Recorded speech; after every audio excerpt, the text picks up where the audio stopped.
Well, what about the status like of Windsor right now? What do you think in Windsor's, like all this hype with all this growth and all that stuff? That's got to be good for you.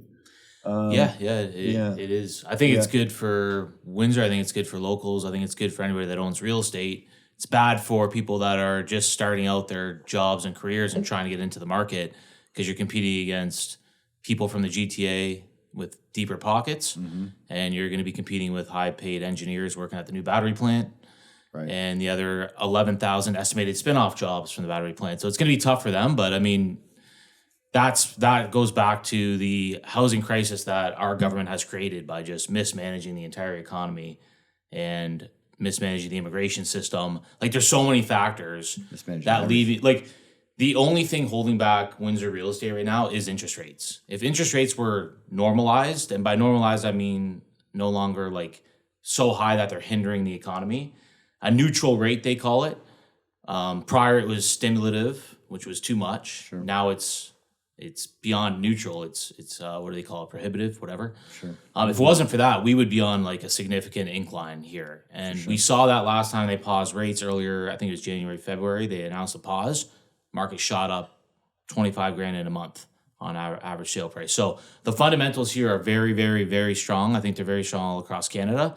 We just can't predict what the socialist Canadian government is going to do with interest rates and their other policies. That's the problem. It makes it hard to plan anything. So where do you think interest rates are heading over the rest of this year and into next year? Yeah, it's a good point. Like the next I don't try to predict the next announcement. I don't even think they know yet, to be honest. I think it's 50-50, but I'm starting to hear for the first time, I'm actually starting to hear the middle class starting to get mad. And this is the first time, because the previous rate hikes. Does the middle class still exist? It does. Is there even the middle? voice? Well, Dan and I always say the middle class. It's not just an economic, number. Yeah. It's actually a mindset. Yeah. It's the middle class person. They just go to work. They're just trying to live their lives. They're not trying to build businesses. Not whatever. They're just the average person, if you want to say that.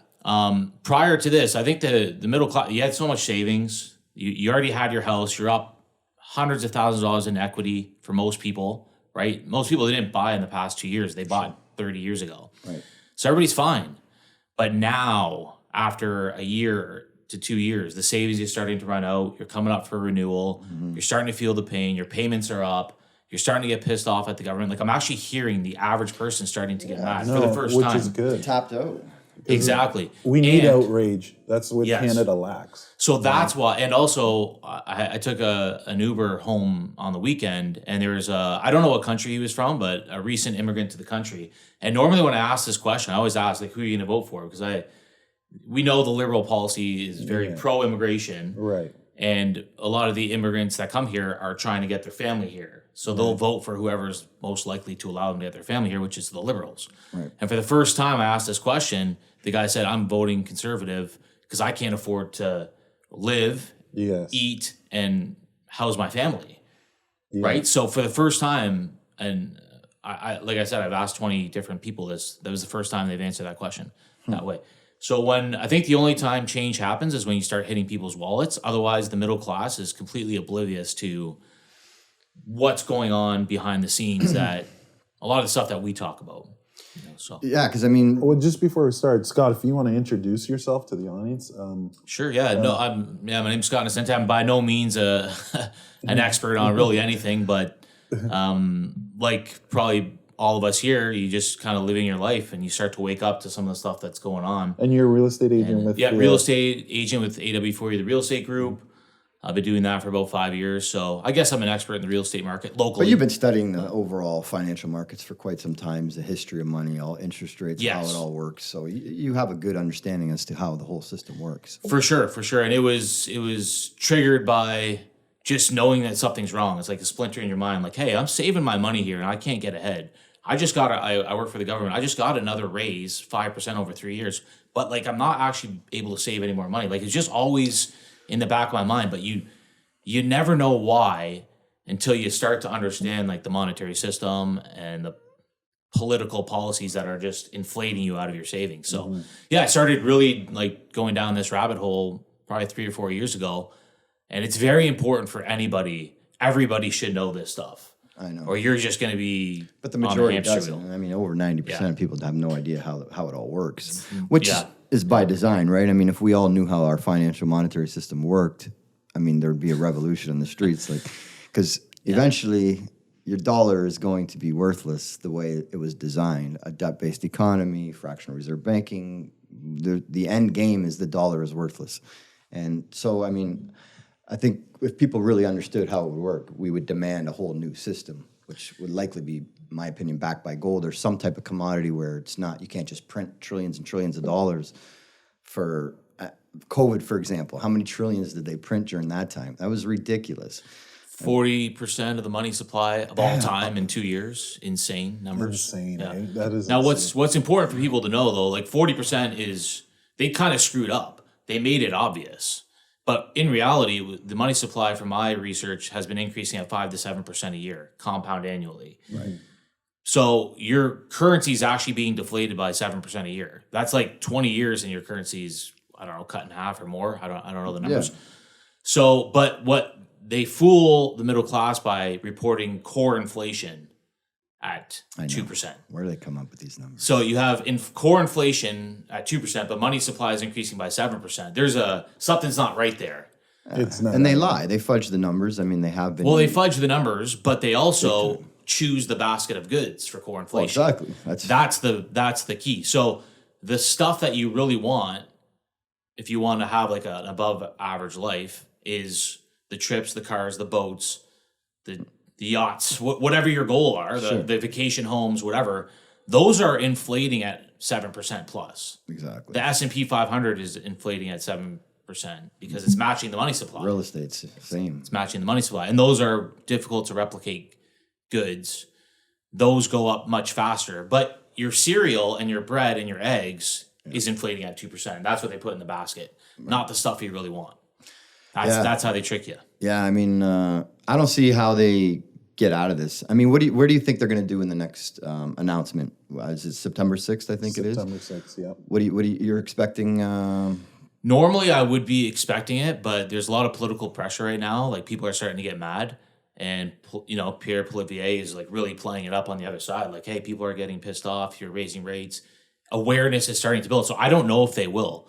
In a way, I almost think they should, because we really do have to stomp out inflation. You really do have to hit the economy to make up for their previous massive errors, right? So you really do have to. So I'm of the belief that no matter how much they raise, even if they continue raising by a quarter point, because really a quarter point is literally nothing. Yeah. Let's be honest. It's psychological, though. It is for sure, and that's why they play the game, right? I mean, right. I don't see any way inflation stops, because the system, like a debt-based economy, can only grow as the debt increases. So they have no choice but to continue to print and print and print. So you could raise rates as much as you want. You're not going to control inflation long term. Because if you keep raising rates like you are right now, you're going to cause systemic issues with the banking system, right? So what's that going to cause? More money printing, stimulate, give money to the banks, QE, infinity, whatever you want to call it. So, I mean, there's no way around this. Money printing is inevitable. Inflation is inevitable. That's the way the system works. I define them as the same. I mean, they are one and the same. I define inflation as the increase in the money supply, and that is going to continue forever. So really raising rates at this point, in my opinion, is really just hurting the middle class and the lower class. It is, but it is also necessary, in my opinion, because you have to there's still so much money out there, you have to siphon it out, which they're doing. They're siphoning people's savings away. Now, it's going somewhere. It's going to big businesses. It's going to wealthy people, but you're getting rid of that excess capital in the system. Then they go back to, we've defeated inflation, we're the best, now we can lower rates, and the game restarts. I just don't know if we're ready to restart yet, but it is inevitable. Yeah, they're going to lower at some point, but I don't think they'll lower until there's some type of crisis, some type of banking crisis. Agreed. Yeah, I think we're higher for 8 to 12 months would be my guess. But that's what they have to. And in that environment, I just see obviously that's very deflationary. So I see everything really coming down. All asset prices, stocks, real estate. I mean, do you expect the same? Because why would people be excited about any of these asset classes with interest rates going up? They're not going to be. The average person won't be. But what I see happening is, like, I try to think 2 or 3 layers deep. the federal government, in my opinion, isn't about to allow the middle class average person to start losing their houses in this country. It would just be a death sentence for them politically. So what they're doing is extending amortizations, they're doing whatever they can to make sure that people aren't completely underwater. Yeah, they're doing whatever they can. So what's actually happened here is every time they raise rates, prices are going to come down because affordability goes down, right? So you just can't get approved for as much. But the supply is actually way lower than the demand. It's just that people are like, well, I'm not selling my house unless I get X, and I can only afford Y. So we're just at a standstill. Yeah. So most people don't need to sell. They just don't. They're not underwater. Right. Yes, the prices. And where are they going to go, right? I mean, exactly. Who's got more money to spend? Exactly.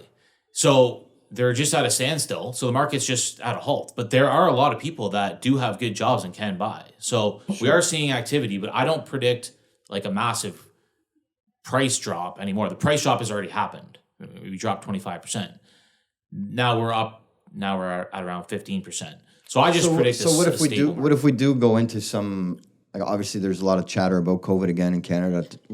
I mean, we saw what happened with the stock market last time that came around, short term at least. So I mean, that's going to put a lot of pressure on all markets. So, I mean, I don't know. What are your thoughts? So Dan and I were talking about this, and I think somebody, maybe Joe Rogan, was talking about it, where he was saying, and I agree with this. They're not going to lock down again. They can't. The jig is up. We're already aware of it. It's not going to happen. Why? But they can do that. It won't be for COVID. It won't. But they're definitely trying. It is in the media. So my theory is that if you look at the news, they're telling you the pandemic is. It may not be about COVID. You're right. I'll tell you they're why. They're giving us hints. I'll tell you but why. But I'm agreeing with you too. Yeah. And I'll tell you why they're doing that. It's to push boosters, and it's money. Yeah, exactly. That's it. And they have to create some level of fear. There's a new vaccine coming out too. Sure, yeah, so you need to have control. A certain level of fear to push that. So it's in the background, but it's not being pushed that much. Yeah, they're actually being hesitant about it. Even the Speaker of the House in the U.S. was kind of like, "Oh yeah, we're recommending it," but they're not going full lockdown, in my opinion. It wouldn't work. People would be irate. They'd be up in arms. Businesses would lose it. It might be a different crisis, right? At some point they're gonna use another crisis. There will be some black swan event coming for sure. Yeah, it'll be whether it's a manufactured crisis or war. I think Dan was saying that the theory was that it's going to be a hot war with Russia was going to be the next crisis used to. And Tucker Carlson just came out. It was Tucker, actually. Yeah, that just did an interview, and he said he doesn't believe a lockdown will happen. He goes, "That's already done. Everybody knows that's all lies. They're not going to fall for that crap again." But he says he bet his house on there'll be a hot war. You're going to see a war. He goes, right now it's Ukraine versus Russia, but the U.S. is helping Ukraine. You're going to actually see a U.S. hot war with Russia. Something will happen, like something went off in Poland, a bomb, or that will trigger a hot war. But his whole thing about that is he believes that's how they're going to rig the election again, is the War Measures Acts. Because Trump just came out and said, do not comply. He goes, they're going to try to, he went Chris Guy Trump. And I was impressed with that, where he said, do not comply with the mandates that are coming. They're just trying to rig the election. That's Trump's take, whatever. Take it at whatever as you will. But I honestly think I can't see them. Like, I wouldn't be surprised. I could see them do anything. Yeah, they're going to try. They're going to try. They're going to try to push the new vaccine. So you might have mask mandates come back. Maybe not lockdowns. They already started in the U.S. Yeah, in the U.S. it started. College, a university, a hospital. Now they're saying airports. California has started. Colleges have started. We're not even mandates. We're first day of September, so I mean, things are just going to get worse as the flu grows, right? I mean, so I don't know. Nothing would surprise me. Let's put it that way. And it might not be COVID. It might be, like you said, Russia. It could be a cyber attack on the United States that starts a whole, could be a banking crisis.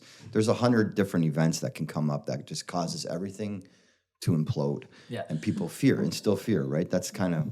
Well, it's like the Wizard of Oz with COVID. The curtain's already been pulled back. So that wizard's, you can't use that wizard. You just got to use a different one. That's my personal theory. But you're right. It's certainly in the realm of possibility. See, I don't know. Like, is that the general consensus? Because, I mean, obviously, I've always had that position of not believing in what the government's telling me about COVID, but...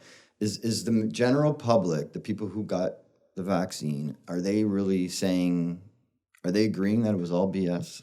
I don't know the percentage, but I do know some people that were very Upset. like they were doing whatever they were told to do that are now like, Well, full wow, I can't believe that happened. That's pretty messed up. And it's a decent percentage of them, just anecdotally from people in my circle. And then you extrapolate that over the population. Right. So you risk losing credibility and you risk really pissing people off when you kind of make it obvious. Yeah. Which is what they're trying to recover from now in the financial markets. Like, oh shoot, we pulled the curtain back on our game of inflation and money printing. Here's the result. Now it's obvious. Frick, we gotta cover this back up. Right. Because again, the key, one of the great quotes is the 2% inflation target is completely arbitrary. Who says 2% is the right inflation number? It's nonsense. The reason is because it's an imperceptible to the general public at 2% inflation that your wealth is being stolen at such a small pace. And the analogy is if you go and siphon gas from your neighbor and you take 2 liters every day or once a week, they're not going to notice. Right. You siphon 3/4 of the tank, it becomes obvious. They put security cameras up, they start watching you. Right. So you do it at an imperceptible pace. So they screwed up. They screwed up. They had over 10 years to raise interest rates into a booming housing market. They didn't raise them once. Now things are slowing down. Now you're raising. I mean, they did everything ass backwards. I mean, they had all of the opportunity in the world to slow down that housing boom, and instead they allowed home prices to inflate 150% or whatever it was over the last 8 to 10 years. Yeah, and the key is they pulled back the curtain. Now the problem is that again, only a small more percentage of people actually woke up. Most people are still oblivious. Yeah. Oh, well, they had to do that. They had to print the money. And then you say, well, you have to understand, this is what they always do. They're inflating you out of your savings. You just don't know it, and people just go blank. It's such a deep thought that I think this inflation is going to continue on and on and on. I mean, I don't think at what rate would be the question. Well, I think kind of where we're at now. I mean, and I don't mean what they're telling you at the 3.4% or whatever that number is. I mean, I think you're going to be in that 7 to 15% range from here on out. Headline inflation? No, not headline inflation. Right. Real, I mean, what I consider real rate of inflation based off of what price of goods are going up in general. So I don't know. I mean, I guess my question is, how do you protect yourself from that inflation? Because if you just keep your money in the bank for the next 10 years, you have $1 million, it's in the bank for 10 years, and inflation's in that 7 to 10% range. After that 10 years, your money's literally worthless. Yeah, literally. I mean, literally. Yeah. So what are you doing? I know obviously real estate's a big part of your overall portfolio, but what are you doing to protect yourself from that coming inflation? And you may not think that inflation is coming as high as I expect, but it's been inflation has been 7%. Right. It's just core inflation is 2%. Of course. Core inflation is a basket of goods for the average person to just live their lives and have no savings. That's basically what the core inflation is.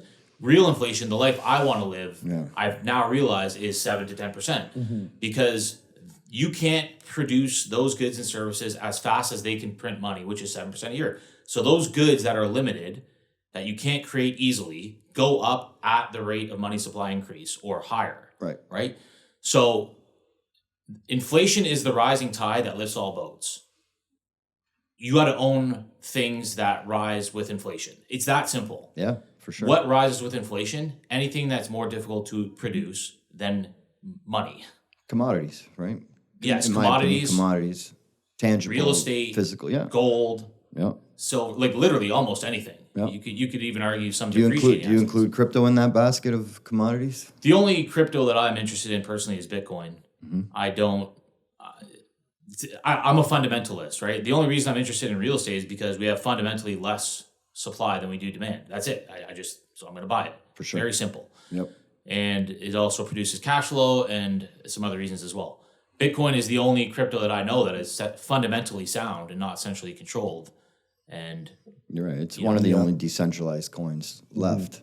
Even if some of the decentralized coins aren't actually decentralized; they're just telling you they are. Yeah. And then you even have people that say Bitcoin's not theoretically completely decentralized as well. But I'd love to hear the argument for that. I haven't heard.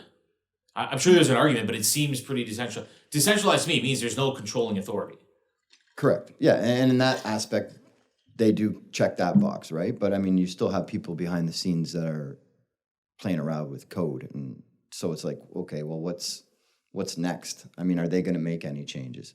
I don't know. So from what I understand, 51% of the network would have to agree to the change. Right. And if that change happened, it would be a fork.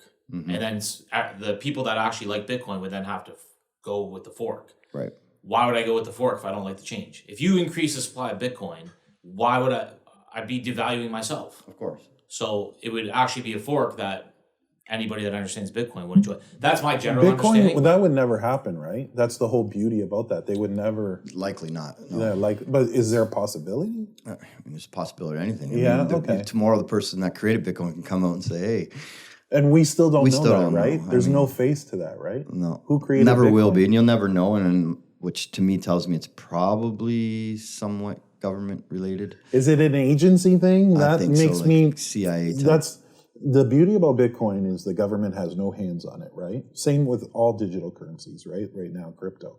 That's why I love it. Mm-hmm. But could Bitcoin be a CIA thing? For sure. There is that. I think a lot of that conspiracy theory that I would just why. Yeah, exactly. Why would they want to do that? I would need to know a lot of reasons. Number one, maybe they're just giving it out to the general public, not the general public, but the awake people. They always give people an out. They always tell people what's happening in the future. So if you really do your homework, you could prepare and do well in any environment. Agreed. So 100%. I do think the powers that be do kind of give hints, in whether it's through movies or music or whatever. They're kind of telling you what's going to happen in the future. The other thing I think is maybe even bigger than that is to make you comfortable with digital currencies. And I think the fact that they are going to be bringing in central bank digital currencies in the next, who knows, whether it's 12 months or 24 months or 10 years, I don't know. But it seems like it's going to be within 2 years that they introduce central bank digital currencies. So now that people have experience and trust in Bitcoin, for example, and they've been playing around in that world. See, I disagree because anybody that's liking Bitcoin likes it because they're anti-government. 100%. So then it makes me less likely to accept the CBDC. And then the average person, Bitcoin is so far beyond them that they're not interested. But that's the people that truly buy Bitcoin for understanding what Bitcoin is. But when in a bull market, nobody really understands. People just buy Bitcoin to make money. They don't really understand the monetary reason. But that's not the average. Like, that's not my parents, or that's not the average person, which is who they have to control and manipulate, not the marginal people. So that thesis doesn't.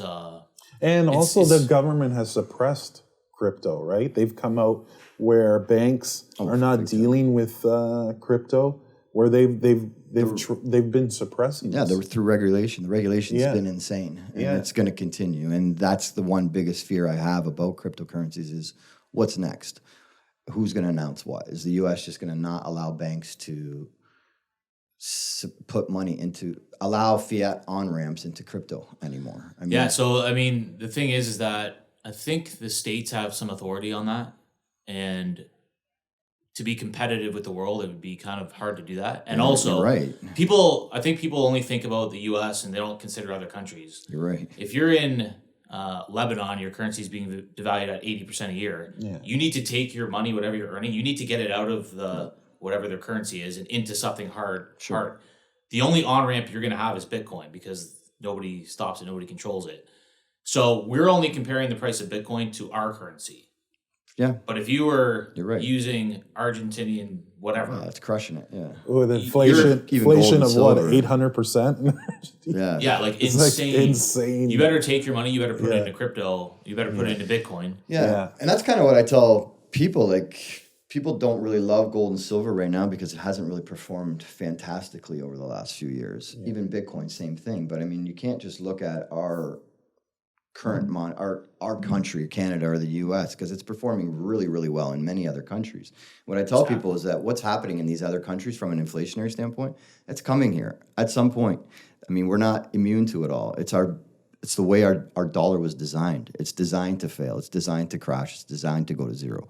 So that inflation is going to come in heavy at some point. And how big, I don't know. But my guess is hyperinflation is definitely in the cards for Canadians and Americans. And so, I mean, you can't really look at short-term price fluctuations when it comes to Bitcoin or gold and silver. It's a long-term play. You're buying for as an insurance, as a hedge against everything that's happening in the world, and especially inflation. And I think if you just have a long-term mindset, owning those assets, eventually you're going to do really well, like you will in some of these other countries right now. Yeah, you basically have to just understand that it's easier for them to print money than it is to mine gold. And it's easier to print money than it is to mine Bitcoin. Or generate new businesses or create a growing economy, increasing GDP. It's very difficult to do. It's very easy to print money. And Yes. that's what they're going to continue to do. Yeah, they're going to keep It's bringing the in. only tool they got. And immigration is another one that they seem to be using as a Sure. exploitative tool, Yeah. which is an interesting topic. You know, I know. you talk negatively about immigration and people get all up in arms and call you racist. But when you spin it as like, hey, this is actually exploitation, people are like, oh, maybe it is. Maybe it is exploitation. You're bringing in all these people. They come here and they're working the low wage jobs that Canadians don't want to do, and they're living in 5 people in a little, Yep. or they're living under overpasses in some cases. They can't afford to live now that inflation's here. So you spin it that way and it gets people listening. I would love to hear. What about a comparison between gold and Bitcoin? I think that's kind of the interesting topic. You hear Bitcoin's labeled as digital gold. Yep. Yeah. So how do you guys compare gold to Bitcoin? You always hear Bitcoin referred to as digital gold. Is there one of these asset classes that you like better than the other? How do you compare and contrast them? I would say definitely precious metals. If I was new to these asset classes, I would tell somebody buy gold and silver first. You got 5,000 years of history on your side as money. Okay, silver is also being used as an industrial commodity. It's in all technology products. It's in solar panels, electric cars, all these new growth areas. So, I mean, precious metals, it's not just money, especially silver. It's also a commodity that is used every single day and that is necessary for the world. So for that reason, and that it's been money for 5,000 years, and on top of that, I would start there. Bitcoin, trust me, I think everybody should own some cryptocurrencies in their portfolio because the upside is so big.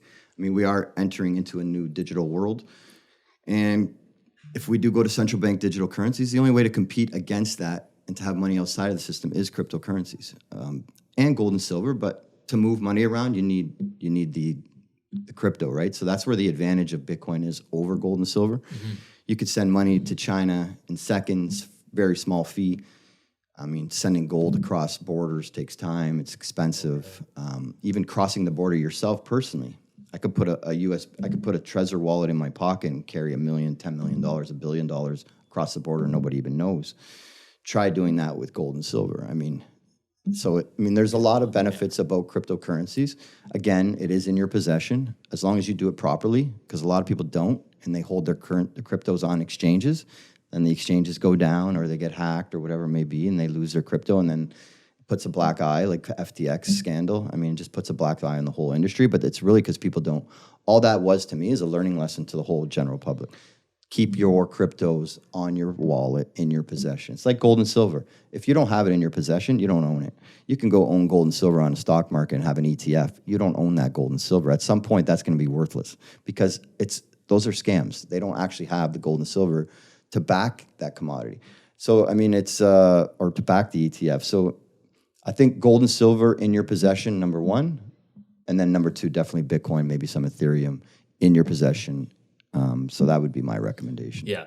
Love it. I think if you had a gun to your head and you said you had to pick one, gold or Bitcoin? Gold or Bitcoin? Gold or Bitcoin, I'd go Bitcoin for sure because there's way more upside potential. Same. Way more upside potential. Yeah. But if you ask me silver versus Bitcoin, I'm going silver because I think silver can go up 100 times in the next 10 years.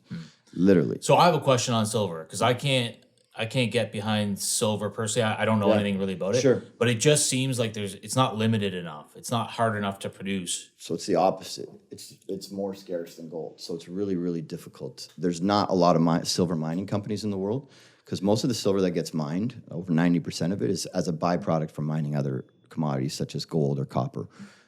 So it's very, very scarce. To give you an example. Is it scarce because nobody's mining it, or is it scarce because it's hard to find? No, hard to find. There's not a lot of I mean, there would be more mining companies. Again, once that price goes from $20 to $100, yeah, will you get more interest in mining silver? Of course. But Is it more rare than gold? Yes. So to give you an example, well, it's not more rare. Above ground right now is 1-to-1. I think it's like 6 billion ounces, I forget, of each. So 1-to-1. But gold is 85 times more expensive than silver, which is an anomaly. Only 1% of time in history has gold been this much more expensive than silver, which gives silver such an amazing opportunity. To give you an example on silver, in 1980 it was $50. Today it's 24. So it's down over 50%. From 1980 to today, real estate's up probably 15 times. Stock market, same. The money supply, same. So why is silver half of its price? It should be up 15 times like all of these other assets, because it's the actual commodity itself is used in industrial purposes more today than ever before. There was no cell phones and laptops back in 1980. But today you have all this technology. You got solar panels. You have electric cars. So you have all these new use cases. So which is causing major shortages in the silver market. You're not seeing huge shortages in the gold market, but silver, they're huge. 350 million ounce shortfall last year. They only make 850 million a year. This year, they're predicting a 550 million ounce shortfall from an 850 million ounce production. So the production's not going up at all. It's staying flat. And they're predicting next year only 850 million ounces will be produced again. And they're expecting 1.5 billion ounces. So the shortfalls are getting worse and worse and worse, to the point where I was waiting 4 months to get physical silver into my store. The longest I've ever had to wait for gold, 2, 3, 4 weeks. So you're going to see, there's going to come a point where all of the physical above ground silver in the world will be gone. And to give you an example, and I think that will happen when the banks start to fail. So when we had our first bank failure in the U.S. earlier this year, our wait times on silver were 1 week. In 2 days after that, it was 2.5 months. Wow. So you talk about silver not being scarce. Silver is the most scarce asset in the world because it could be all completely bought up by one billionaire today. All the above ground silver can be bought up completely, and that would mean... Why hasn't that happened, Mike? Why has There's a lot of reasons. I mean, the big money's not allowed to. The Warren Buffetts of the world are not allowed to buy silver. He was tapped on the shoulder in the 90s. He bought a large amount of silver. A couple weeks later, sold the whole position. So the powers that be that understand how the whole system works, understands how important silver is to the world and how scarce it is. Obviously, Elon Musk is going to be one of the biggest purchasers of silver. He's been rumored to talk about starting his own silver mining company because these industries are going to require enormous amounts of silver. Well, how are they going to get it if the silver runs out? So what's next? Is the government going to come take our silver? Are they going to make it? Are they going to not allow retail to buy silver anymore? Something's coming because there's going to come a point, and it's a mathematical certainty based off of the demand versus supply, that the physical silver in the world will run out, which means people are going to come into my store trying to buy silver, and I'm going to say, sorry, I can't even get any. Like, waiting 4 months, people didn't want to do. What if you're told, sorry, we don't have any? And that's where we're headed. And that's an asset that I want to own, something that's scarce, tough to, and you're seeing growth. So silver checks every single box. You got a monetary crisis happening. You got inflation at all-time highs. The industrial demand for silver is higher than it's ever been. The retail demand for silver is higher than it's ever been. I mean, we see it ever since COVID started. The demand for precious metals has skyrocketed. So, I mean, yeah, I think silver for sure, number one, Bitcoin number two, gold number three. Yeah, so after hearing that, I didn't know a lot of that, so it sounds interesting. But I would still pick Bitcoin for the reasons that we talked about.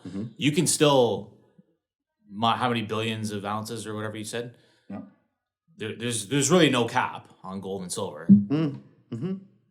Well, the cap on silver is 850 million ounces. In the whole world? Yeah, every year. That's it. That's all they mine. Unless you increase the mining capacity. My point is that that... would take years to do. And yeah, for sure. But there theoretically is unlimited silver. Not unlimited, no, not even close. More or less, in our lifetime. Yeah, but they are expecting it to run out, I think, within 50-something years. I forget the number. Yeah, they've said that about other commodities as well, such as oil. So I don't necessarily believe that. I don't have no idea. But all I know is they can only produce 850 million. My point is 21 million Bitcoin hard cap. Sure. Number one. Number two, you said it as well. Are they going to come confiscate our silver? They could. They could. Are they going to come confiscate your Bitcoin? Yeah, but are they really? Like, you just say you don't have it. Like, how that's are they going to know? That same thing happened in 1933 when they confiscated gold.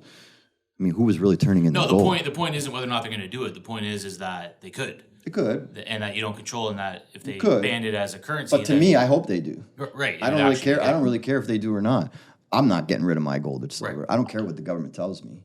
I mean, my gold and silver is in my possession, and they're For going to have sure. to come breaking down and finding it, and then you could take it. Yeah. Yeah, I mean- I think the fundamentals of Bitcoin are just better than any other asset class in the world, including real estate, including gold and silver, and any other commodity. Just because it is hard capped. I think it the one is- thing that kind of it doesn't deter me, trust me, I own a good amount of Bitcoin and cryptocurrencies. I think the volatility is a big one, right? Because fear, yeah, can silver go down 20%? Yeah, but Bitcoin can actually go down 95% from here and in a very short period of time. Fear in the crypto markets is a lot stronger than fear in any other market. So people, when they start selling, so I would say that's the one downside of crypto is that the downside is very, very low. Where silver, I think, and gold is a little more safe in terms of holding its value short term. Well, the beauty about what we're missing here is silver. Is the poor guy can make money because what's Bitcoin at right now? 25 Canadian. 25,000. Yeah. What's silver an ounce? We're selling around $40 an ounce. So the poor guy can make a lot of money. Right now, silver is low cost to get in. So you start buying silver now at $25 an ounce, whatever. That thing shoots up to what you're predicting. Maybe who knows, whatever. Yeah, even all these big guys online, Mike Maloney, all those guys, they think silver is going to go up to 500, 1,000 an ounce. Yep. And I think it will go even higher than that. I mean, to give you an example, in the 70s, when we saw inflation like we do today, silver went from $1.27 to $50. Okay, so it went up 41 times in less than a decade. How many other asset classes are there that can actually do something like that? And Bitcoin. that's the Bitcoin. You're right, but I think at this point, that would have to bring Bitcoin to $1 million. Will that happen? I think it will, but you're probably talking a decade out. But I'm saying like Bitcoin, the little guy doesn't have 21,000 maybe to invest. But the thing about but the Bitcoin, little guy has $25. but that little guy can With also a big buy. upside. They can buy $25 of Bitcoin. So Yeah, that's that true is the too. misconception. Yeah, A lot of people yeah. think you have to buy a full Bitcoin. Yeah, you don't. You can Yeah, buy that's right. $10, $100. But you're right. If you're buying a small amount, the cost of going in and out, it's probably not worth it. And then a lot of experts have predicted that Bitcoin could reach up to $1 million. There's a lot of guys. Michael Saylor. Michael Saylor, yeah. Saylor? I think I think it will too. Can you ever see that? Yeah, the fundamentals are so sound for it. Yeah. I don't know when. And the fundamentals for the dollar are so weak. Yes, that that's the key. that's where I'm looking at. I'm looking at Yeah. the dollar fast collapsing so much that $1 million Bitcoin doesn't really mean as much as you think. It doesn't- Yeah, you're not I gonna, see what you're saying. If it's $1 million, because your groceries are going to be $1,000 a week or $2,000 a week if versus that ever $300. happens, you're saying, And it will happen. I Yeah. mean, that's inevitable. I mean, I think no matter what, our dollar is going to die and be completely worthless. So I mean, it's just a matter of when. yeah. Nobody knows, but on average, fiat currencies last 30 to 40 years. We're on year 52 for the U.S. dollar since they went off the gold standard in 1971. So I mean, I think we're less than 10 years away from a whole complete reset. And maybe let's talk about the reset. I mean, we talked about it earlier, the World Economic Forum. I mean, the Great Reset. What is your vision of the Great Reset? How do you kind of see this whole monetary I shift? try not to get too dystopian. It just doesn't help anything, and you'd be powerless to stop it probably anyways. In reality, it's probably a mix between the worst case scenario and the best case scenario. The best case scenario being it doesn't happen. But I think it kind of looks something like China, the way China is now. It's just complete government control. Social credit system. Social credit system, yeah. Yeah, exactly. Yeah. Now, how far away is that? I mean, they got a lot of hurdles to cross, but there's certainly 2030? there's That's what they're... Yeah, it seems to like get to full Yeah, I on know. would be tough unless they use some crises to do it, which is Yeah. which is the game plan. But you can see the evidence of what they're doing, starting from the education system. They're weakening society. indoctrination like crazy. It's an I went to University of Windsor for a social science program, and I was like looking back now, I was asleep at the time, for sure. but I remember them telling me so many things that they weren't. They made it seem like education. This is how it is, but what it really was is this is how you should think. The problem is those people that are going through that system are the ones coming into power now. They're the ones taking over the political seats, and they've been educated, indoctrinated. Yeah. So they're the ones that are now in political positions to make these decisions. And the people that are entering the middle class are also educated that way, indoctrinated. Sure. So it's going to be a lot easier to control. I think the U.S. is like because the states have so much power, they're a little bit further away. It's going to be a lot harder for them to do that, and gun control, gun rights and stuff like that. Yeah. It's going to be that they seem to be probably the a last long one way to go off. down. Although Canada showed a lot of spirit with the truck convoy. Yeah. Some, Yeah, Some. I wouldn't say a lot. I mean, Some, but it they- inspired a lot of other people. Like it spread. Like Until that they was, froze our bank accounts. Yeah. absolutely. But that was a freaked move people that out, man. woke people up. Yeah. That's like, I believe we're talking about the Great Reset. We're right here. The Great Reset or the Great Awakening. We got to go. It's going to go either way. I completely agree. Either with that. people wake up and fight this, or we don't just go fight to it. the- I mean, our children and their We're at a children are crossroads. going to be slaves for forever. I don't have high hopes of fighting it. They're too smart. Yeah. They're too smart. Canada's too far gone. The U.S. maybe. They are too smart. I'll give you that. But I don't know. I have faith in numbers. I do. I think just because we are the majority, how can they? Well, this is why I don't think there's going to be a hyperinflationary crash necessarily. I think the fiat monetary system benefits them. They can print money and buy whoever they want off, keep the middle class sedated with their jobs and their wages and their Netflix and their ball games, keep them entertained and passive. Yep. If you get into hyperinflation and if you get into these things where the middle class becomes unsettled and starts like losing their houses and rioting in the streets and going against you and trying to overthrow you, that's just the only thing you have to not do. All you have to do is keep them sedated. Yeah. How do you do that?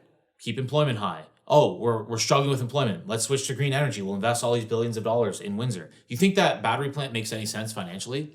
No, it doesn't. It's a 35-year payback period. It's cost X amount of money per job. Like you run the numbers on it, it doesn't make any sense. It's inflationary. That's all it is. They're using printed money to, but what it's doing though is it's keeping 3,300 people employed and sedated. As long as I'm getting my check and going to the ball game, what But you're that can only be done short term, temporarily. You cannot be print done- and print forever. Yes, it can. It's never been done. But it hasn't- because it always every single empire in history goes down because of hyperinflation. They promise their citizens too much. They print too much money. They give too many government programs, and this is the exact same the thing. problem that's is happening. we don't know when it will end. No, And if you're right. It might be 100 years. You're right. The U.S. dollar But domination. they're based off of, I don't know, I'm a chart guy. So you look at the charts and you see the increase in the debt. You had the 2008 huge spike. This spike during COVID made that 2008 spike look like nothing. Like we trumped that like 5 times more. But they've also figured out We ways. thought that was a crisis. So you can't just print, now the next one's going to be 5 times bigger than the last one. You can't. So keep they doing figured the problem is we think there's rules to the game. So we think that, oh, well, this happened last time. The game has changed. They found ways to bail banks out. They found that, hey, we can actually print money indefinitely and nobody can really stop us. You used to have to like go to Congress to do that. And you used to have which to, is even worse, which makes my case for hyperinflation even stronger, because now they're not even asking for your opinion. Yeah, in 2008 it took a long time to get that proof for 800 billion. Now they just printed 7 trillion without even asking any questions. Like, well, I'm definitely not saying that it's ideal, but hyperinflation to the levels of like Venezuela and stuff in the U.S. I just don't. I think we're too I know, smart. it's hard for that. to see. I think we're too smart for that. Are they're we? gonna. What's They that know look- what they're. I think they know what they're doing. I think they know. I think. But I think they thought want this it. through. But again, so this is where it brings me back to the Great Reset. I believe they want to collapse the old system to bring in a new. So whether they collapse the old system through hyperinflation or through a completely like a war, deflation, Or a cyber attack. That's what the cyber attack, you Well, can Dan wipe and out I had a everything. theory on this. We talked about it as well. Yeah. And I have a hard time thinking of them doing something so overt and blatant because it would just turn the whole citizenry against you. What they're actually doing is slowly and surely inflating people out of their assets, inflating them out of home ownership, inflating them out of control, educating them through the system to think a certain way. And it's slow and methodical. And during this time, most people are just becoming more broke. They just don't know it because they don't own anything. Own nothing and you'll be happy. Yeah. But when I first heard that idea, I thought, oh my God, they're going to come to my house, put a gun to my head and take my house. No. Then I'm like, no, that's not going to happen in Canada. We don't work that way. Then Dan actually turned me on to this. He said, they're going to inflate you out of your house. They're going That to, makes a lot of sense. yes. Yeah, So it's going to exactly. be slow, steady, siphoning money from you slowly and steady, 7% a year, 8% a year. They don't want it to be 40% a year. It's too obvious. It's the next generation that's not going to own anything. We're going to be fine, right? Exactly. You own a home, you own a home, you know, whatever. It's your kids that are not going to own a home. They're going to all be rented. It's already happening, folks. And that's why, if you have kids, that's why you should be fighting. You know what I mean? And that's why I'm concerned. People are just... I'm not concerned about me. I think I'm going to be fine. At my age right now, I think I probably might see this, might not, but I'm scared for my daughter. She's going to grow up in it's going to be China for her. There's going to be cameras everywhere. She's going to have an electric car where they could shut it off like that. Why do you think they want electric cars? Bank account that they can electric shut off cars like saving the environment? I know. No, we have our anyone with a brain knows that's all about control. I think there's two things we have to do: continue to educate people and fight for freedom of markets, freedom of speech, freedom of everything. And 100%. Also, you better take care of yourself and your family behind the scenes, because you might not be able to stop it. Yeah. We might not be You're able not to gonna stop be it. able- yeah. It's pretty unlikely I know. that this train stops. They're too smart. We're too far down. Sure. Let's say that there's a 50-50 line where once you pass that line, there's no turning back. Canada's already here. Okay, Sure. Between freedom and socialism, know what our future we're already is. here. I think the U.S. is like teetering. Yeah. You have a lot of like states there that have Are fighting back. they're a very strong mentality in the U.S. That's why Very I strong. have a feeling that in the U.S. you're going to see states start separating from the United States of America. Because to me, that's the only way that We're I can already see. seeing possible, weakness. but- We're already seeing weakness in the U.S. Definitely. You man, have, big time. you have. It's a banana republic. You have the presidential election, right? 2024. Who's the leading candidate? Is Trump. Yeah. They're trying to put him in jail, and the indictments are total BS. Now, regardless if you like Trump or you like Biden, I'm not saying that. You don't do that in the United States of America. You do that in a banana republic. Yeah, here's the mistake people make. That's it's insane. So if that's happening in the United States of America, that's scary. Yeah, this is a global, and this is what I try to tell people. This is not isolated to Canada or the U.S. We are going through a global economic reset. Yeah. I mean, I think you're going to see all fiat currencies around the globe absolutely tank over this next decade as they continue to bail out banks, continue to print more money, more government programs. Because what else are they going to do? We're already seeing the economy slow heavy at these interest rates aren't that high, but they're going to have no choice but to lower rates and print more money.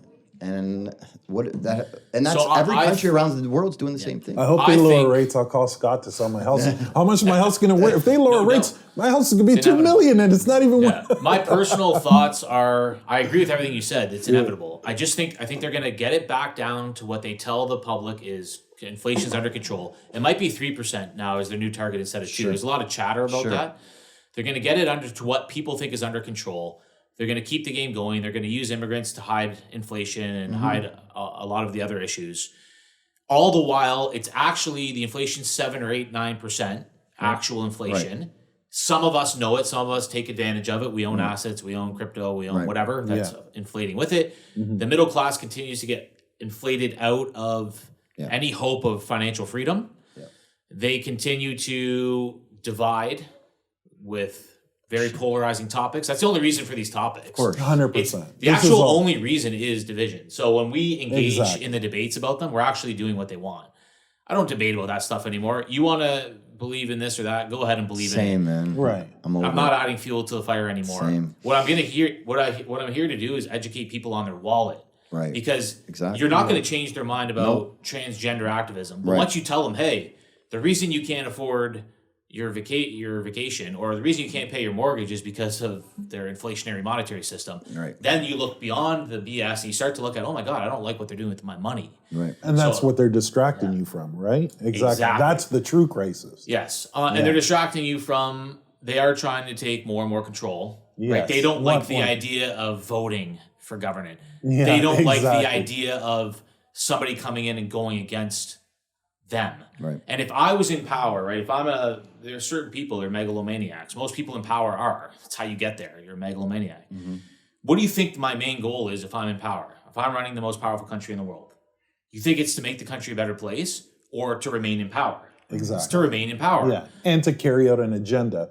Because a lot of these politicians, they're all puppets. Let's face it. All of them. These guys are being controlled. Yes, and this is the problem. You think Joe Biden is the president of the most powerful country in the world? 100%. He belongs in an old age home. People are putting a face.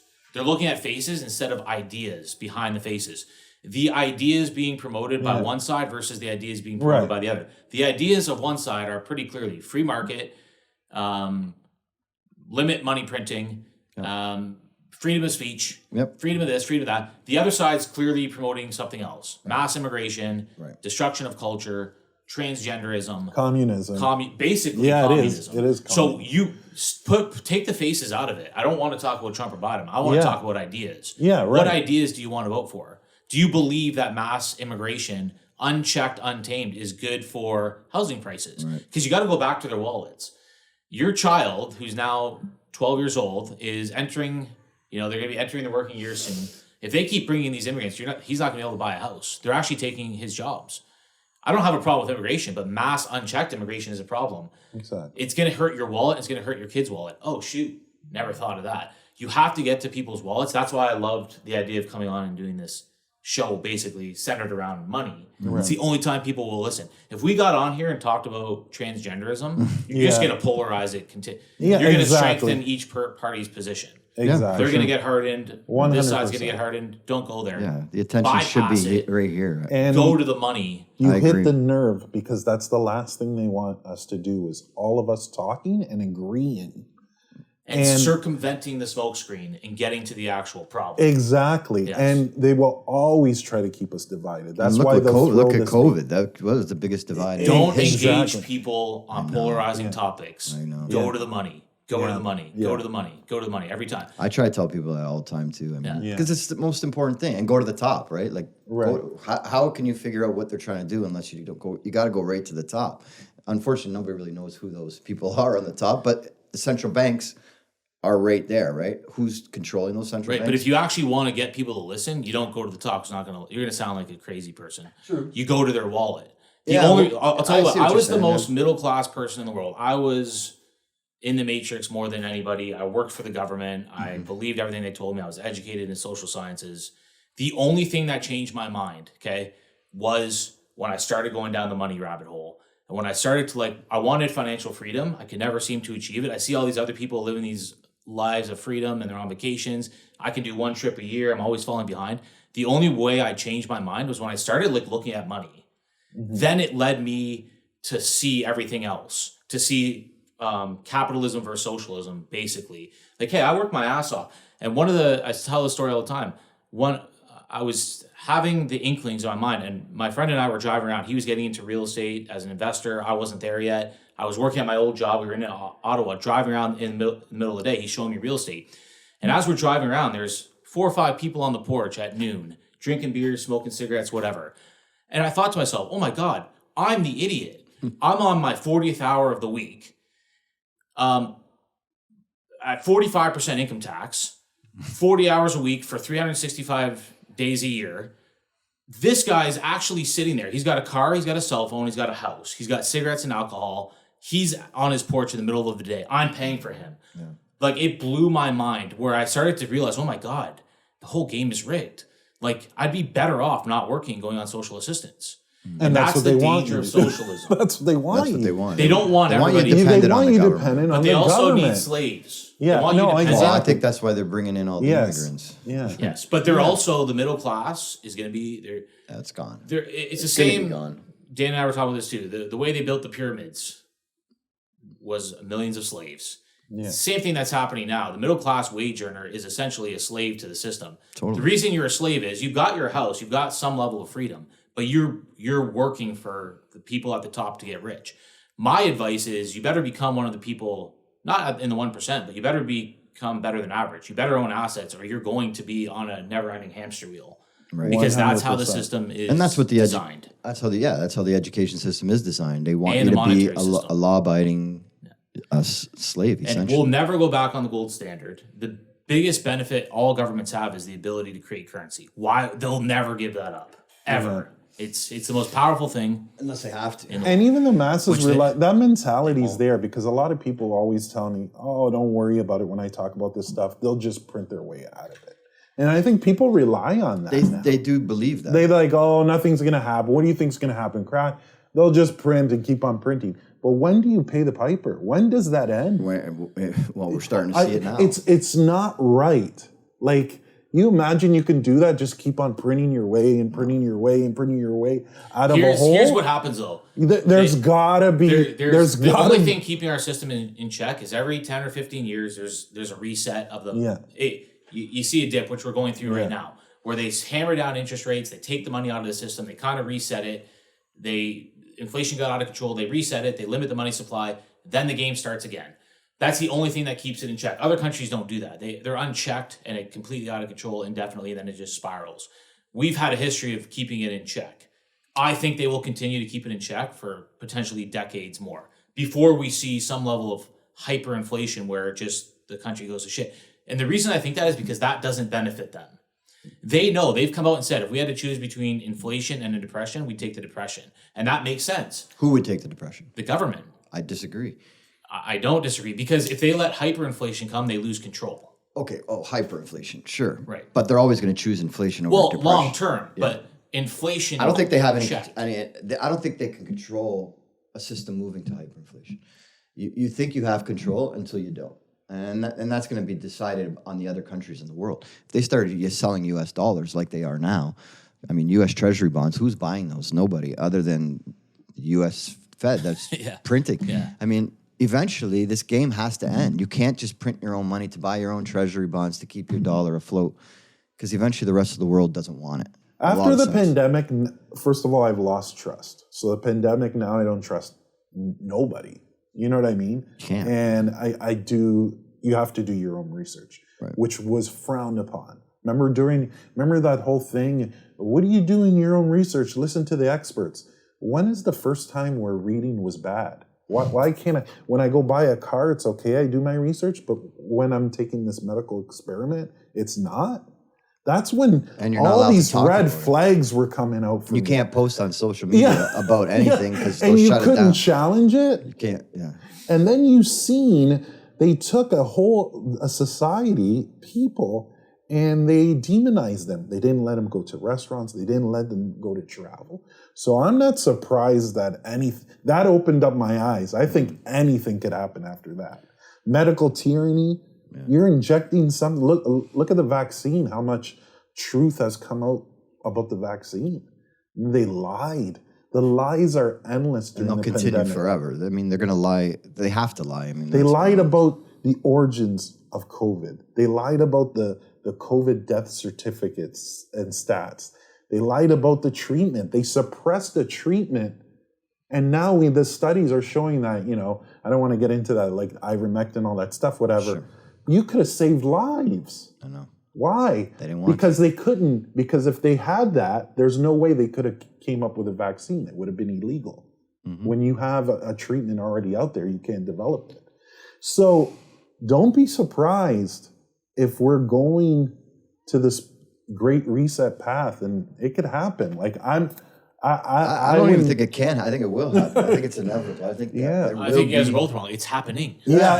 It's not. It might not be a cataclysmic event. It might be a process. Yeah, for sure. It might be a process. It won't be an overnight. It might also be. It could be an overnight thing too. It'll be accompanied with more emergencies, I'm sure. Sure. I don't know how drastic it's going to be where you wipe out everybody's finances to zero. It's drastic. It is possible. That's Mad Max shit. It's possible. Honestly, that's Mad Max shit. But to execute that would be But so challenging, in my opinion, that it's on the extreme. So here's my side. theory on why I think it could be that, because they want to move to a central bank digital currency system, right? We can all agree on that. CBDCs are coming, right? Yeah, you got Europe's talking about it, saying they're going to use controls within it as well. Yeah. You got Britain doing the same. You got Canada. I mean, every country is working on a CBDC. Even the U.S. Fed now. They were supposed to go live in July. I don't know what ended up happening with that, but I mean, we're going to central bank digital currencies. The point is, why would we accept them? So, in my opinion, they have to create some type of event Exactly. to force people to set up central bank digital currencies accounts. And something like a cyber attack would be a perfect scenario where, okay, don't worry, guys, set up your central bank digital currency account. We're going to send everybody $20,000 and $2,000 a month or whatever that is. I kind of see, and I'm not saying a cyber attack is in the cards. I'm just saying I can see it. I can see it too, but it's just they have to create some type of event before they can implement the central. This bank. is the thing, though, that we're forgetting. They usually do it slowly. Yeah. Like they've been educating us slowly. They're not gonna. You think my parents are gonna download and start using CBDCs easily, or my grandma? I know. Like I know. they're going to introduce it and they're gonna slow roll it, Right. And it's gonna Have be over both the systems. next 20 years. They'll Yeah, it's have gonna be both systems you have to. simultaneous. Yeah, I agree You have with to. that. You have to. It's going to be introduced. It's going to be slow rolled. They'll use emergencies to push it further and further and further and further. They'll slowly eliminate things, whatever, along the way. They'll slowly eliminate the ability to use currency. Blah blah blah. It's going to happen. Yeah, they'll make it where you have to use these CBDCs to make payments to Yes. the government. For example. Like cashless. Exactly. I'm already going. I just noticed that. Like I went to a Jays game. It was completely cashless. So they could do that. Just CBDCs. Yeah.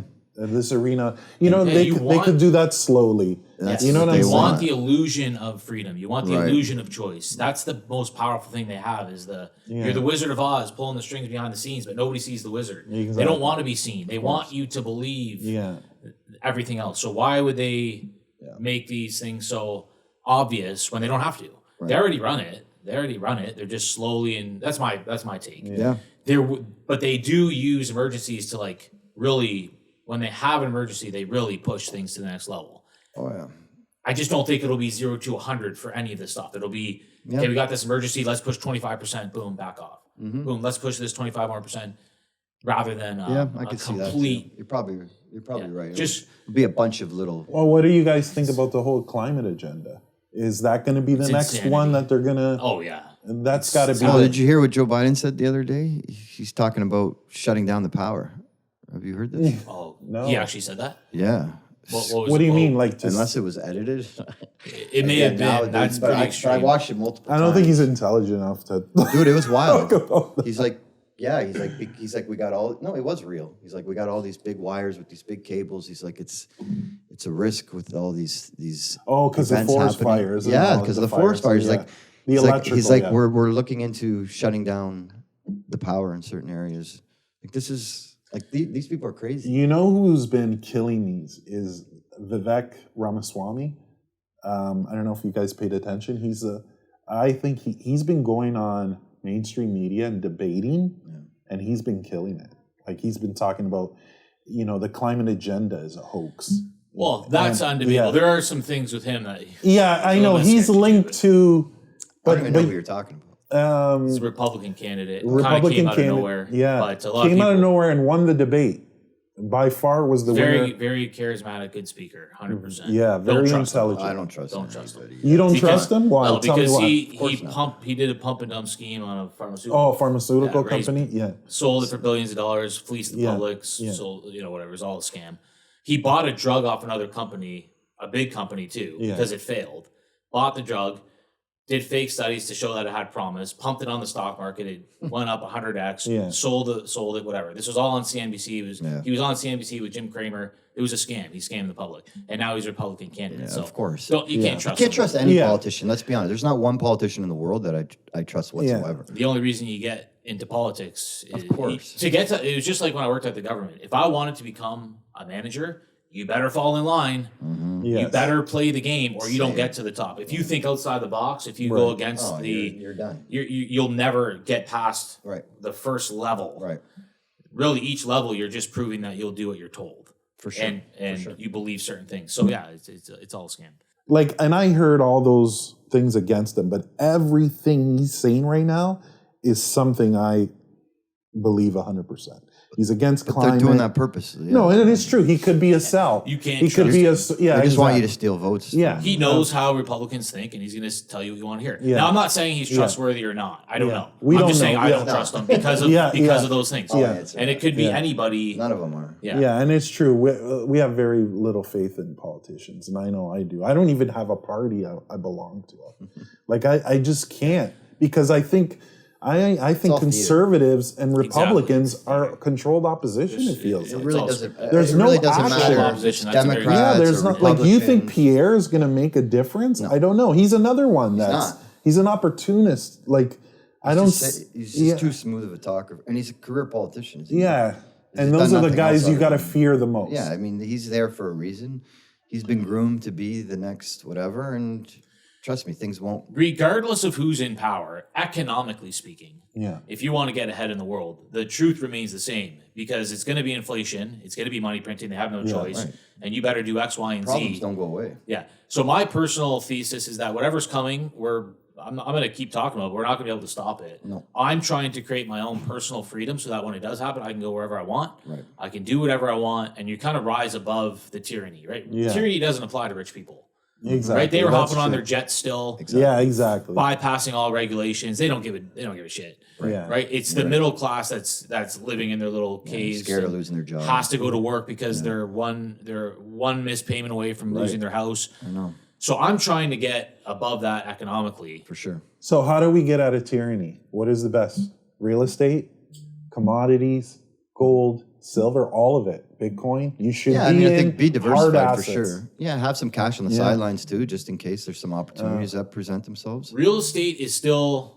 my favorite because you get free leverage, right? 20% down. If my real estate goes up 5%, multiply that by 5. I'm up 25% of my money, right? Because I only use 20% of my money. I use 80% of the banks. That's 5-to-1 leverage for free, almost risk free. Try to do that in crypto or anything else. Number two, if you buy properly, you produce cash flows every month, Right. right? And then number three, principal pay down. The tenant's paying off your mortgage, literally. Exactly. Yeah. So you're actually like those returns are. I don't know if you can match them unless you get these I think crazy bull runs. to look at the other side, the things I don't like about real estate, number one, it's not very liquid, especially in a downturn of an economy. You're seeing right now how hard it is to sell homes. Definitely not as quick as it was a couple years ago or even a year ago. If you're priced right, you sell. Yeah. If you price right, Really? every time. The only Really? things that aren't selling are people that want X, but the market's only worth Y. The liquidity, I agree, it's not as liquid. Obviously, you can't just hop online and sell it. Right. But it's when you have a supply-demand imbalance, which I predict for the next 100 years, it's going to be pretty liquid. You'll just be at the behest of the market value, but you're at the behest of market value for anything. You try to sell your agree Bitcoin with right that. now. Agree with that. Yeah. So Is it for real? Like if you sell, are you saying sell at the market, but selling where you're taking a hit? it's up to you. Well, you have. If you have to sell, you're you're likely gonna going to sell need at the market money. value. You got to sell it. But what is market value? You know what I'm saying? Like I can tell you what your like house will sell for. Okay. 99 within Yeah. 90% accuracy. and you sell like let's look at the market $1 million and above. Are they selling? If your house is worth $1 million in today's market, which I would Yeah. figure out with comparable sales and square footage and what you're worth, Yeah. right? I can tell you, I'm not going to use your house as an example, but I just had a client that wanted to sell their house for $550. I came and I said, your house is not worth $550. It's worth $535. If we get super lucky, we'll get $550. It's worth $520 to $535. We sold for $535. If they wanted $550, we wouldn't have sold it, right? If they wanted Yeah. $575, it wouldn't have sold. We would have got them $520 eventually, unless the market takes another hit because of interest rates and it goes down again. $1 million But it will above, is sell. that a cold market right now? No. No? Only if Okay. you're not worth $1 Yeah, million. okay, what you're saying. Okay. Right, yeah. If your house is Yeah. worth $1 million, it'll sell for $1 million. If it's worth Okay. 1.1, it'll sell for 1.1. There's a vacant lot that just sold in St. Clair Beach for $715,000 in multiple offers. There's multiple offers on almost every properly priced property. Okay. Still. Why? Because we don't have enough houses. Yeah. Yes, okay, there's a certain correlation between interest rates and demand, of course. But if you need a house, you need a house. It's not like, well, I'm not going to buy water or food today because I just don't want to spend my money. No, Yeah. you need shelter. It's Yeah. a Maslow's hierarchy of needs. You don't have Yeah. a choice. So you're either renting or buying. So you have all these people that need shelter.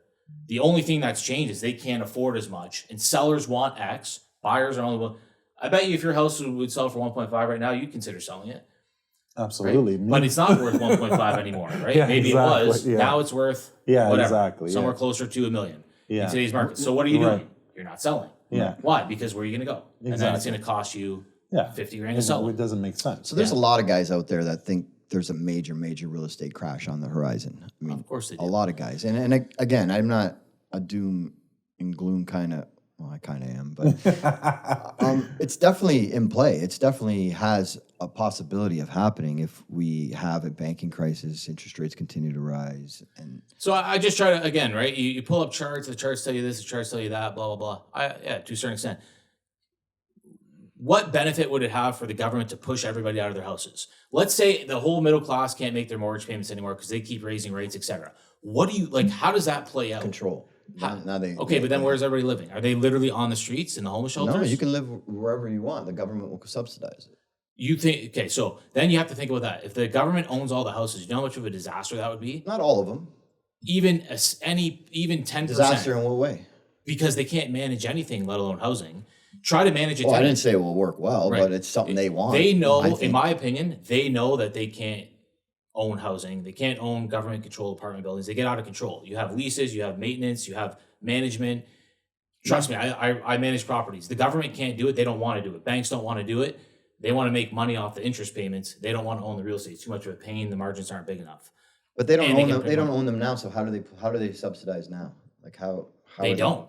They're They not- don't. There's no. They can subsidize units. They could say, well, hey, we'll give you a tax break if you build a 50-unit apartment building with 10 units being below market rent. That's the best they can do. But they could still have somebody own the building. Let's just say it's a condo building. They could still have somebody own it, and then they cover the rent for the. It's going to be at market rent. Like, you know what I mean? It's going to be $2,600 a month. Well, They don't. I don't know. The government might have say in that. But then the builders won't build it. You want to cap my rent at If $1,200 it's a already month? built, if it's already there. So you'd have to seize the property. So this is where you get into totalitarianism, which I don't think is their goal. They want to continue the veil, right? That's my opinion. They could. Sure. They could. They don't want to. They don't want to manage the housing. They want to manage the people that manage the housing, right? That's how I think. makes sense, yeah. If you don't want too much on your plate, and why you don't need to manage housing. So to push everybody out of their houses would just create riots. People start losing their houses. They start getting impacted in the wallet. They start changing their vote. They start to get pissed off. Why would they do that? Number two, their actions have actually said the opposite. Hey, we're going to extend amortizations. We're going to make the banks extend amortizations. If you have trouble making your payments, we'll even allow you to miss payments for the next little bit. Okay, so they're going through a tough time right now. They have to get inflation under control. They're trying to extend the crisis so that they can come off these higher rates so that people can come back. That's my personal opinion. Yeah. I agree. A mass housing crisis would also indicate that there is more supply of houses than demand. We are 5 million homes short in this country, and they keep pumping in 1 million immigrants a year. So the only way they could crash houses is to make it so unaffordable that literally people are at homeless shelters living on the streets, or they take over all the housing. I don't see any of those as reasonable options if they want to maintain power and the illusion of freedom and that they're the good guys. So you're a buyer in today's market. I'm a buyer of cash flowing properties. The problem is nothing's cash flowing. Gotcha. Right. That's the problem. Gotcha. As soon as cash flow is there, rents are jumping up big time. But as soon as the cash flows are there, if I found a deal with cash flows, or if you can build right now, I think and find cash flow. Otherwise, I don't buy off of appreciation. You don't buy real estate off of speculation, which is speculating for appreciation. You buy cash flow positive properties. It will appreciate over time for the reasons that we talked about. Sure. And again, if inflation's 2%, if money printing 7%, you can expect real estate to appreciate at 3 to 4% a year. Not every year, but compound annually. Mm-hmm. Okay, so 4% on 5 times leverage, that's actually 20% of my money. Mm-hmm. Try to do that with crypto, with cash flows, with principal pay down. So I still believe in real estate the most. I think we're in for a rocky 12 to 18 months. I don't think they're going to push the middle class out of their homes. They're too smart for that. Yeah. Too smart for that. Well, there's going to be pain when there will be pain. Well, because the measured. people that had that low interest rate and they had a 5-year, that's coming up in the next year or two. A lot of mortgages are coming up. But where you're saying they're going to give them all these incentives. Unless you bought in the previous, let's say, 8 months leading up to the peak, which was March 2022, unless you bought in that 8-month peak, you're actually probably even on your mortgage. Yeah. Right? And you probably aren't up for renewal for 3 years. Yeah. So they have 3 years to get this under control. Yeah, exactly. Lower rate. They have all the data. Yeah. They know how many people are struggling. They know they need pain at the margins. You need to squeeze the investors out, the over-leveraged people out. You want to squeeze the margins. You don't want to squeeze the middle class. Right. That's my opinion. And that's how they play the game. if you're not aware of it, you can't take advantage of it, right? You're going to live in fear. You'll believe the housing crash thesis. You won't buy real estate. You won't buy assets. You won't buy crypto. You'll get scared out of everything like you always are. Sure. Somebody like me that I think I understand the game. Of course, I'm looking for opportunities. Sure. Just gotta wait for the right one. It's just less now. Exactly. Cool. Could be wrong though. I temper everything with that's just my thoughts. We've all been wrong many times. No doubt, and we will continue to be wrong. Yeah. But hey, thanks for coming Yeah, today, this was man. awesome. I really appreciate it. Scott, you want to plug anything? I mean, go ahead. yeah.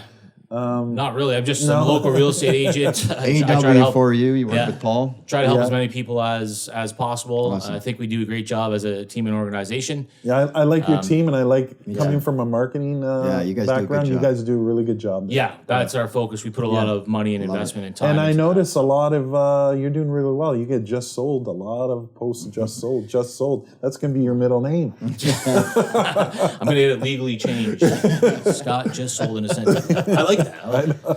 Yeah, but this was awesome, guys. Thanks for having me on. And I'd love to be a regular guest. Yeah, for exactly. sure. We'll Love to definitely have have you you back on. Let's leave the audience wanting for more. No doubt. All right, thanks, guys. Okay, take care. Yeah, seriously, really appreciate it. Thank you. Awesome.